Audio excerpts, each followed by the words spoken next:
This lecture will be looking at the history of the American criminal justice system. We're going to go briefly over the history of the police, courts, and correctional systems, and there will also be videos linked in the PowerPoint that you will need to watch to sort of contextualize the history with where we are now. Early police law enforcement, and basically we're going to be looking at the English policing history. That's where our policing tradition comes from. They also have a non-governmental policing history, non-military government policing history going back several hundred years. So that's sort of what we're going to start to look at. Originally, you had villages. Most people are living an farming, agrarian lifestyle. So there wasn't much need for police in rural areas.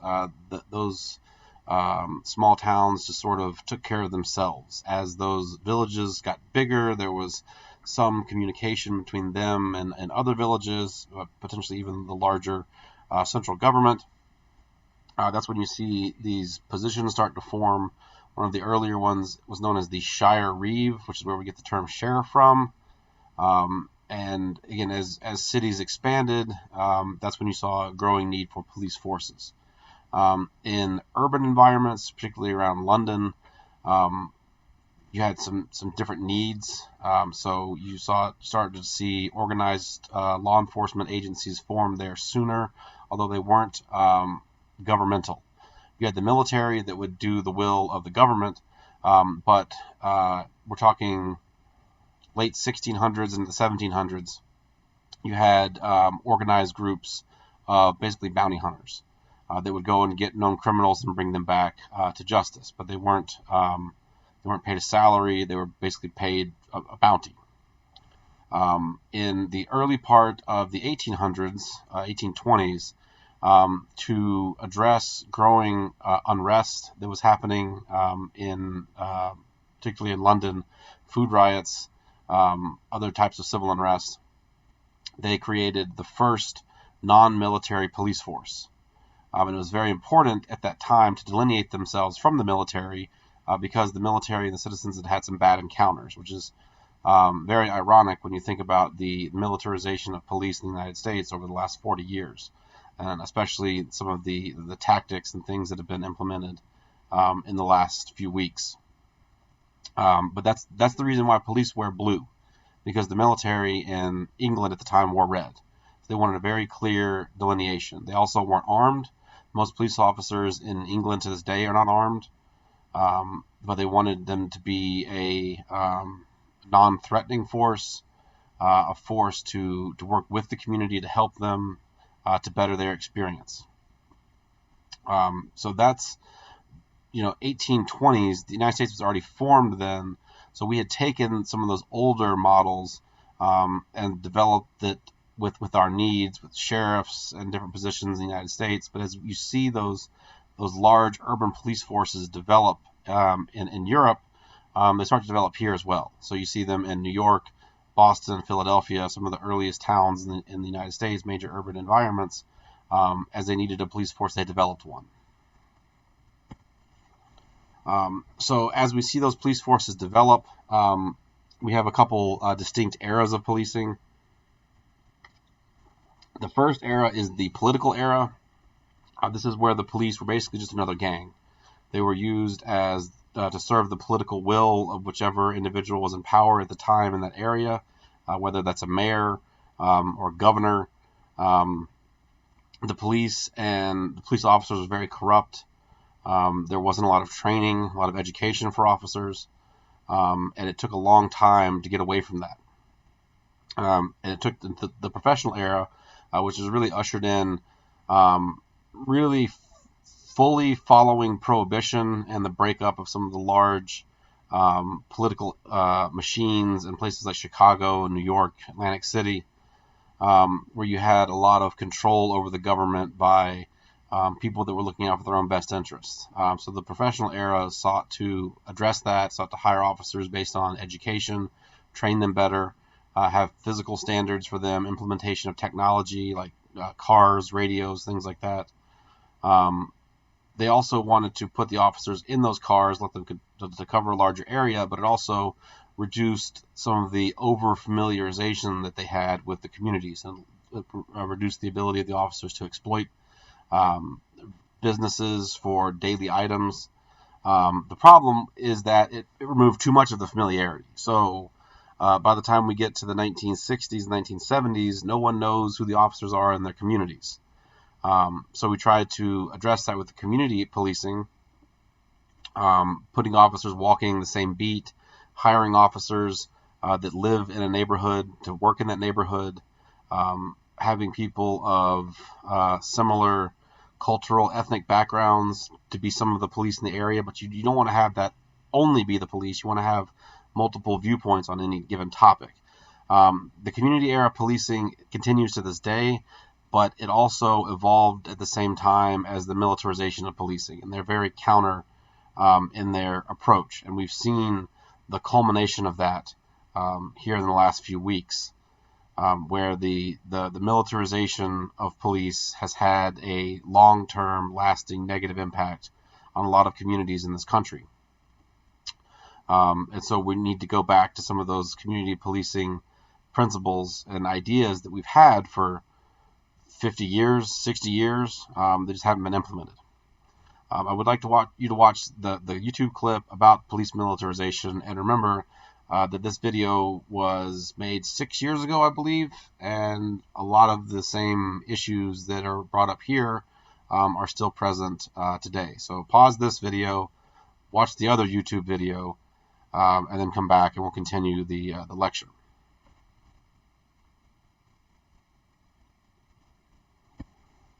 Okay, we're back, continuing the lecture. Now we're going to look at the early American history of the court system. Much like the police system, it comes from the United Kingdom.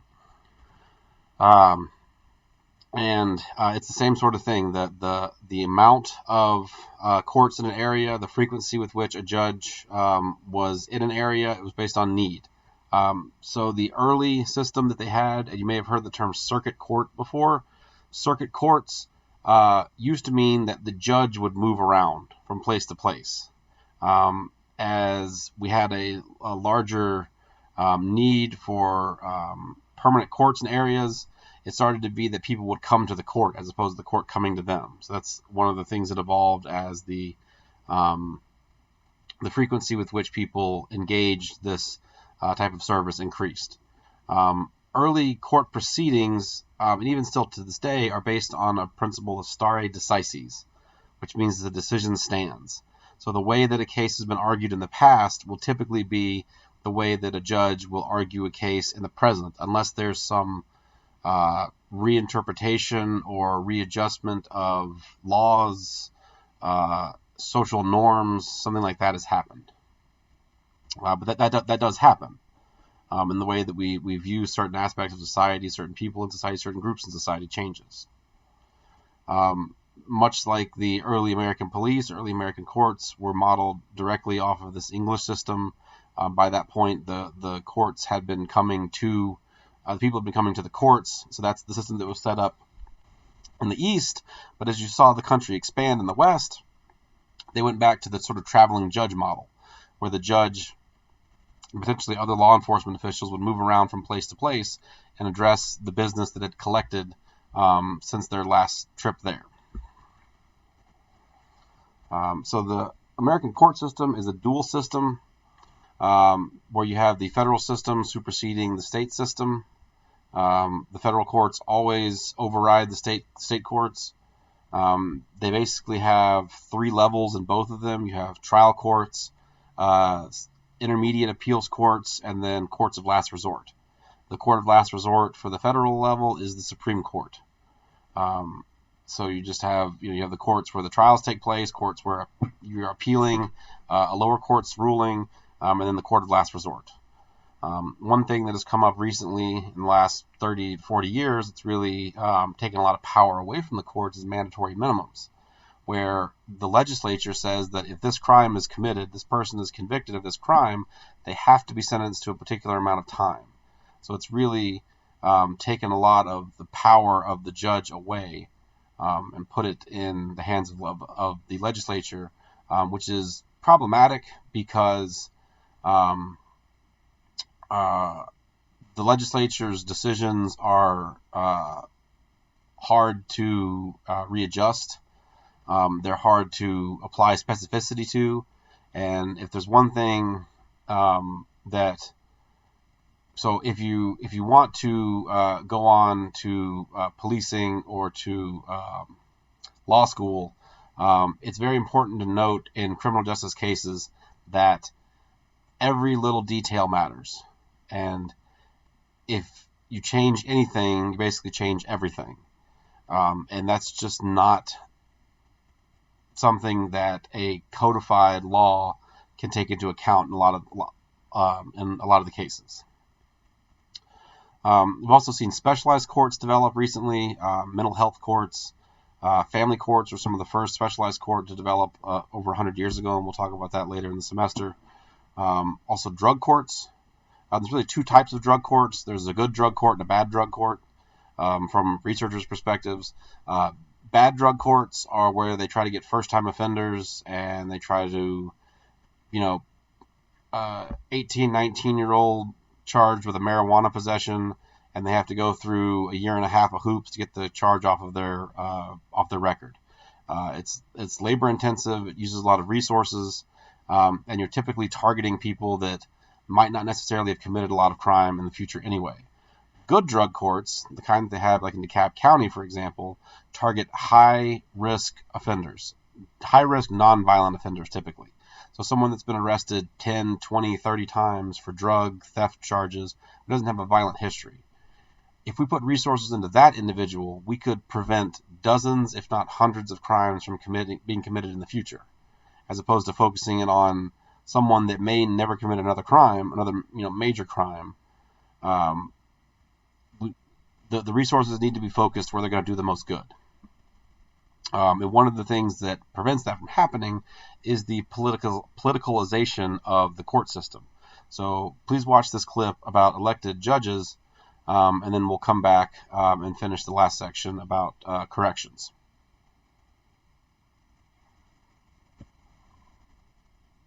Okay, we're back, finishing the last section about corrections. There are while the courts and the policing system basically comes from the process in England, the correctional system is more homegrown, and it was sort of adopted from the American model around the world as opposed to being the other way around. The idea of putting people in prison for crimes they committed for long periods of time is, in terms of human conception, relatively new. It's only about 250 years old, that concept. Before that, we focused more on physical punishments, paying fines if that was possible. So the idea and the sort of certainty that people look at prisons, like it hasn't always been the case that we've done this. As the prisons developed, there are two major models that came out of the early United States. The Pennsylvania model, which I don't know if you know, in the Pennsylvania colony was founded by Quakers, very strict religious sect. So their idea of punishment was basically solitary confinement. You were locked in a room with a Bible. You could do some small stone shaping, woodworking type crafts, but basically you were in a room with a Bible for as long as your sentence was to be pious and get better. Didn't really work. Solitary confinement like that doesn't really have any sort of rehabilitative quality. The model that was more heavily adopted was from the New York model, which basically is what maximum security prisons look like today. The inmates are allowed to congregate in sort of yard time. When they go to their cells, they're expected to be quiet. But there is that congregation for meals, for recreational time. The major advantage to that over solitary confinement is that gives you solitary confinement to use as a deterrent. So don't do bad things in general population, or you're going to put solitary confinement. So it gives you another level to operate with, more tools to help with the the punishment rehabilitative process.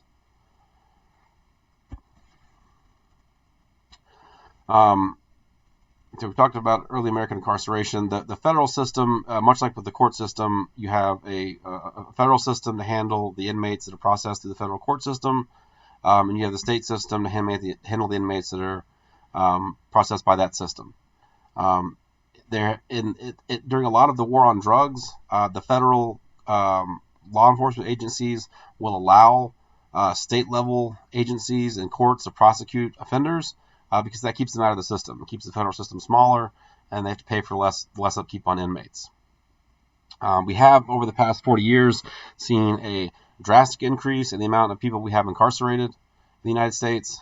The prison population has gone up 300 to 400% in some areas.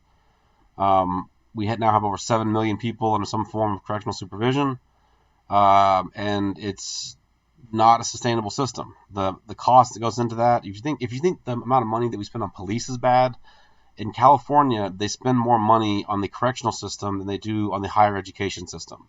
And they have a lot of colleges. They have a lot of public colleges, but they have to spend more money on the correctional system because they've locked so many people up.